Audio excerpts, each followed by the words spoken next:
Isang magandang oras po sa inyo mga kaibigan, mga sumusubaybay po dito sa ating mga contents dito sa Palatuntunang Kape at Balita sa Radyo Pilipino UK.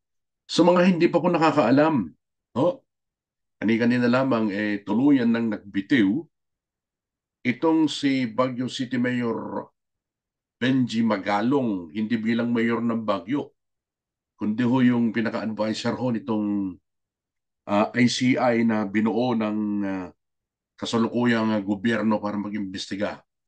Doon po naman sa mga flood control at ghost projects sa DPWH mga kaibigan. Ang dahilan, ito basahin ko sa inyo para malaman ng lahat ang pagiging tuliro at pagiging bangag ng kasalukuyang administrasyon mga kaibigan.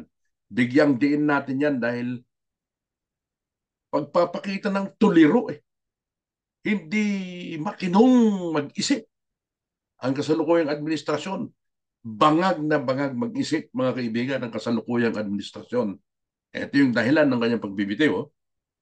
Opisyal na pong nagbitiw si Baguio City Mayor Benjamin Magalong bilang Special Advisor to the Independent Commission for Infrastructure o yung ICI. Mga ilang oras pa lamang ang nakalilipas o ilang minuto ngayong ika-26 ng Setyembre taong 2025.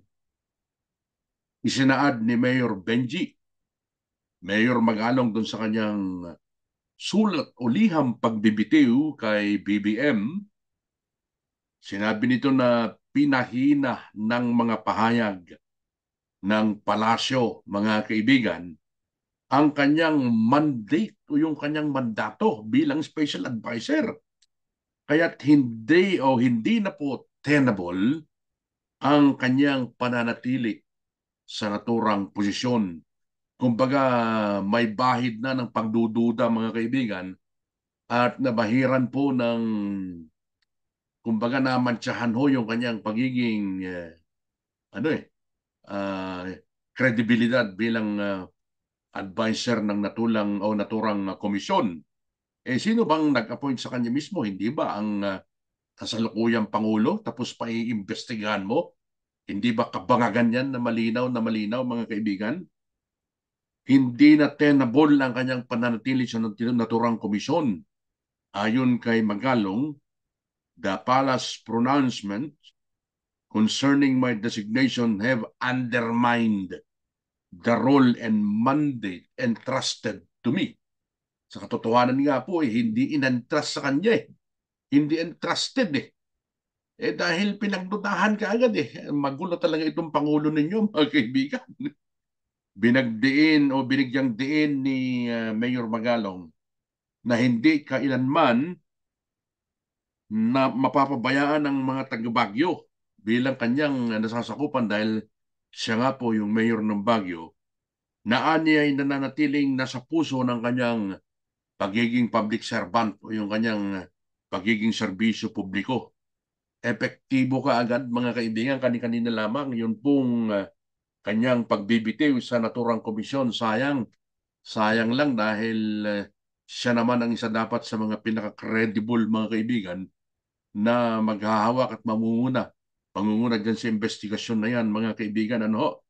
Pero imbes na makakabawi ng bahagya dahil nga sa Independent Commission silang namili dyan sa bubuo ng komisyon, ayun nag-resign yung isa sa mga pinaka-credible talaga dapat na mag-iimbestiga dyan. Sino bang namili dyan? Hindi ba itong si Bangag tapos pa iimbestigahan mo kaagad? Ano ba namang klase yan mga kaibigan? Eh, nauna rito, napaulat mga kaibigan, bago po siya nagbitiw, napaulat na kasalukuyang sinusuri ng legal team ni Pangulong BBM ang pagtalaga kay Baguio City Mayor Benjamin Magalong bilang espesyal na tagapayo ng Independent Commission on Infrastructure o yung ICI. Matapos po naman na lumabas ang mga issue ukol sa posibleng conflict of interest.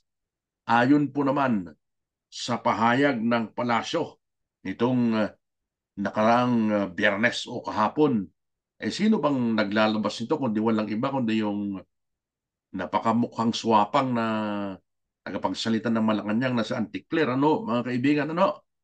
Kinokontra niya yung ano yung minsan kasi o hindi lang minsan, maraming beses nang kinokontra nung spokesman ng palasyo yung mga pahayag ng Pangulo minsan, yung mga mismong sinasabi ng Pangulo, ina-alter niya. Yun ang trabaho nitong si Anticler eh. Ha? Nag-aabogado siya, imbes na spokesman lamang siya, nag-aabogado siya sa Pangulo. Nag-aabogado siya sa Malacanang.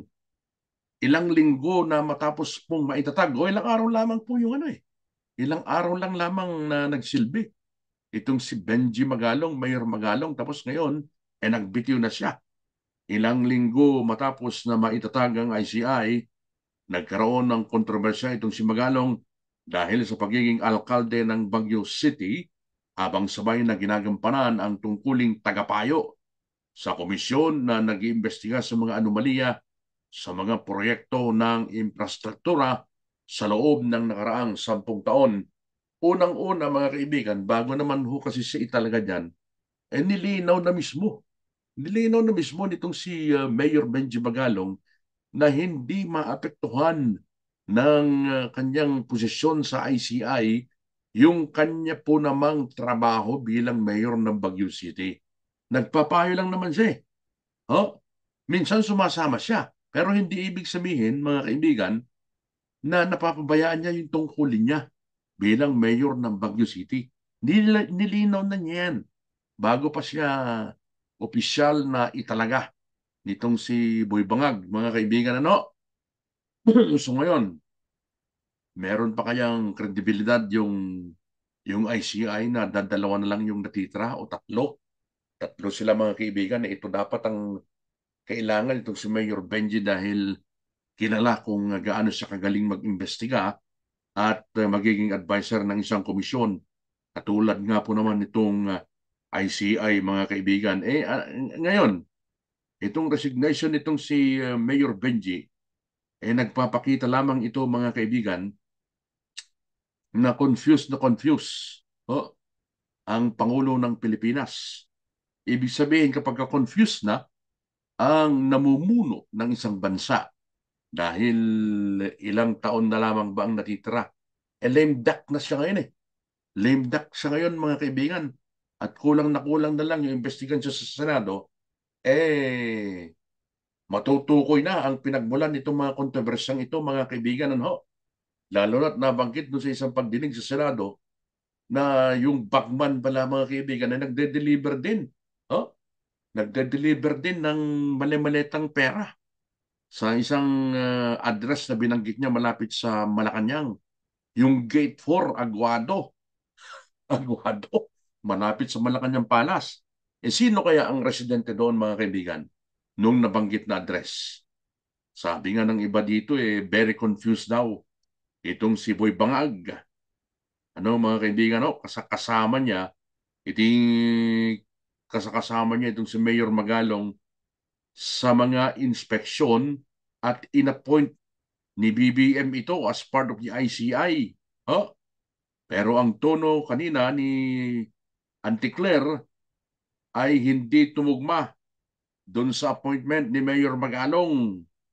At kani-kanina lang na lamang, kani-kanina nga lamang ay binigyan po ng instruksyon nitong si Boy Bangag ang kanyang legal team na i-examine ang implikasyon ng pagiging special advisor ni Mayor Magalong sa ICI. Pinahiya nyo naman yung tao. In-appoint ninyo.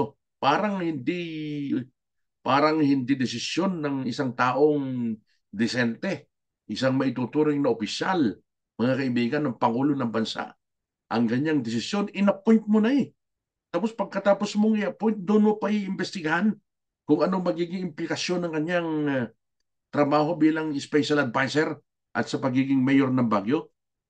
Dapat noon pa, bago mo in-appoint, pinag-aralan nyo na yan.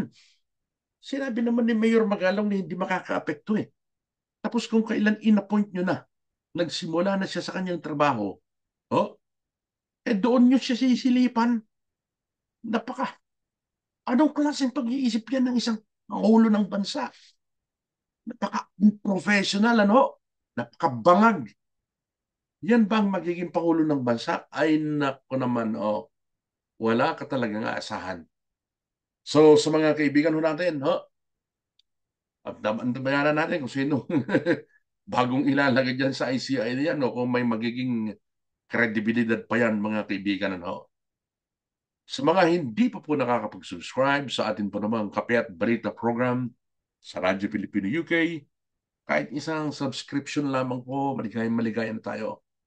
Maraming salamat mga kaibigan. Bye for now.